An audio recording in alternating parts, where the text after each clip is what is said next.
ng pakbet with sweet and spicy bagong na alamang. Try nyo guys, napakasarap talaga. Tikman natin, okay? Yan. Sarap. Hello po guys, welcome back po sa Simpleng Luto ni Lake Channel. So ngayon guys, magluluto tayo ng simpleng recipe lang po. Tinatawag natin na pakbet. Yung pakbet po natin ay binagoongang pakbet. May halo po tayong bagoong alamang, okay? So papakita ko sa inyo yung ingredients. So maganda po to ngayon kasi Nutrition Month, okay? So maganda tong gulay muna tayo, vitamins. So ito guys, yung mga ingredients natin. So meron tayong string beans, yung sitaw. 5 piso lang po yan. At saka meron tayong yung kalabasa. Yeah, meron tayong kalabasa, mga 10 piso po yan. At saka meron tayong sayuti. Yung sayuti, 5 piso po din yan. At saka meron tayong ampalaya. Yung ampalaya, 10 piso yan. Alam nyo guys, yung technique ng ampalaya, dapat babad natin ng lukewarm at around 2 minutes. At saka maglalagay tayo ng kalating kutsara ng asin para hindi masyadong mapait. So yan yung proseso guys, yung maganda. Para kung hindi nyo masyadong gusto yung mapait ng palaya. And of course, meron tayong yung 5 piso din na talong. Okay, yung eggplant natin. Yung talong guys, binabad natin ng tubig para hindi po yan mangingitim.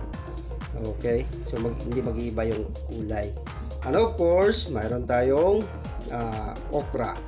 5 piso po din yan. Saka of course, mayroon 1 pirasong onion at saka 3 pirasong bawang. Mayroon tayong seasoning. Yan. Bigay naman. Hindi po yan sponsor. So, ngayon guys, yung pinakabida, yung sweet and spicy bagoong natin. Ito po yung munting maliit na negosyo ko po. So mamaya sa in-screen po makikita po nyo kung paano po pagluto ng bagoong. Sweet and spicy bagoong na may pork adobo. Yan po. So halo natin yung mamaya. Yan yung nagpapasarap ng gulay natin. Okay? So ngayon guys, lulutuin na natin yung pakbet with sweet and spicy bagoong. Okay? Stay tuned. Ito na guys. So lulutuin na natin yung pakbet with sweet and spicy bagoong na alamang. So naglagay tayo ng mantika guys. Kunting mantika. Yan. Lalagay natin yung bawang.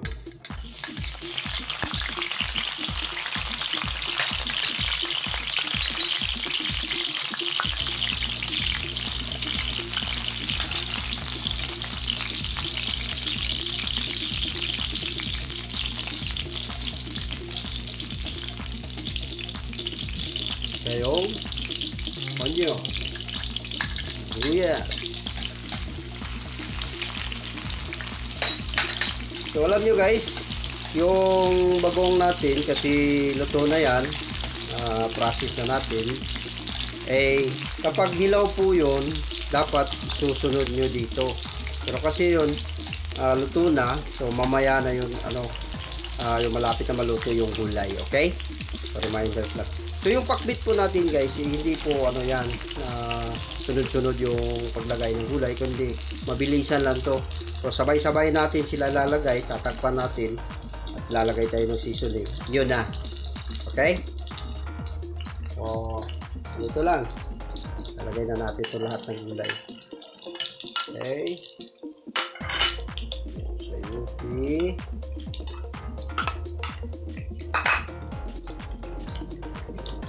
Sitaw. Dali.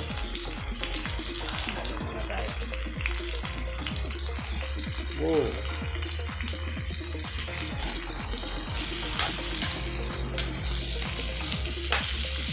Lalagay natin yung ibang gulay. Ayan, mga palaya. So, mamaya, huwag lang tayong halo-halo para hindi po siya masyadong madurog. Ayan.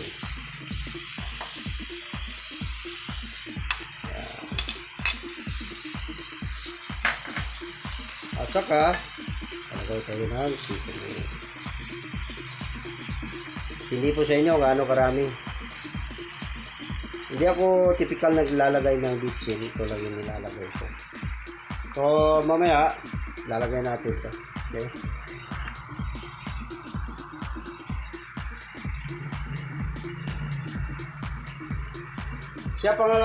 Ano guys, ito, option lang po to kasi meron tayong sweet and spicy bagoong. Kung gusto niyo maglagay ng soy sauce, pwede din para medyo maitim-itim yung kulay. Pero kung ayaw nyo, ganyan lang yung kulay, pwede din. Okay? So ako, mag-apply ako ng soy sauce, around 3 tablespoon po yan.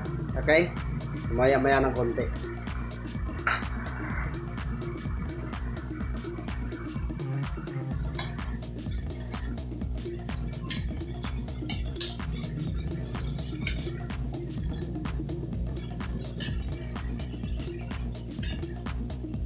Ayan. Tatakpan muna natin guys, mga around 5 minutes.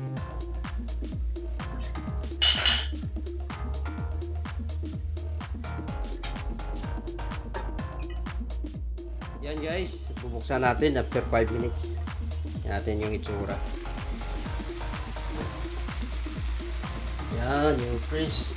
Yan na, follow muna tayo. Wow. So, ito yung style ko sa pagluto ng pakbit. Di ako naglalagay ng tubig kasi adobo style eh. Yung iba naglalagay ng tubig, depende po.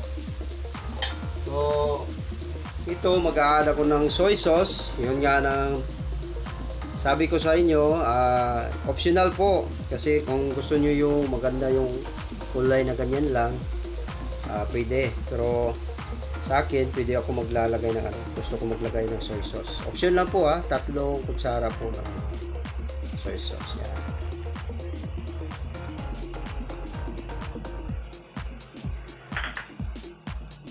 Halo muna tayo.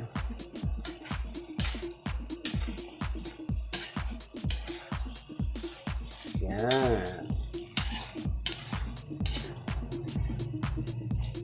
So ngayon, lalagay na natin yung bida natin.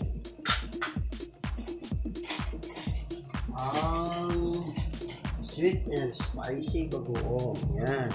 So wala ako masyadong nilagay ng mga pampalasa kasi ito yung sweet and spicy bagoong na may pork adobo. Ano na yan kasi ng timpla eh. So ito na yung magpapatimpla, okay? Hindi ako naglalagay ng asin, ganun. Yan. Namis-namis, maangang-anghang. Yan. So, haluin natin. Try nyo to.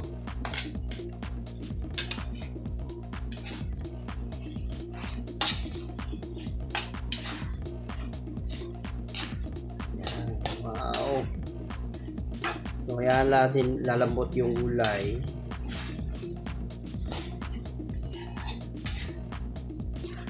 Dandaan lang para hindi maduro. Okay, so guys, tatakpan muna natin uli ng mga around 5 minutes, 5 to 7 minutes para yung gulay lalambot. Okay, so yan na, itsura pa lang, masarap na. Ito na guys, bubuksan na natin after 5 minutes. Tingnan natin anong itsura. Yan, sarap na. Tingin pa lang, masarap na. Yan. Halo muna tayo. Okay, pwede na to. Ito na to guys. So, pinakasimple lang. Hinalo ko na lahat. Yan, luto na lahat. Yan. Okay. Yan yung itsura. So, ilalagay na natin doon sa sa pinggan. Okay. So, yan na guys. Pinakasimpleng pakbit. With sweet and spicy bagoong na alamang with heart. Okay, tapos na. So ito na guys, luto na po yung pinakasimpleng pakbit natin. Okay, yan yan yung itsura. Sarap. So sana po guys nagustuhan nyo yung pinakasimpleng natin recipe ngayon. At sana po patuloy po kayong susuporta po sa channel ko. At para po sa mga bago, sana po sa subscribe po kayo at don't forget po to press the notification bell. Maraming salamat po. Thank you po. God bless. God bless.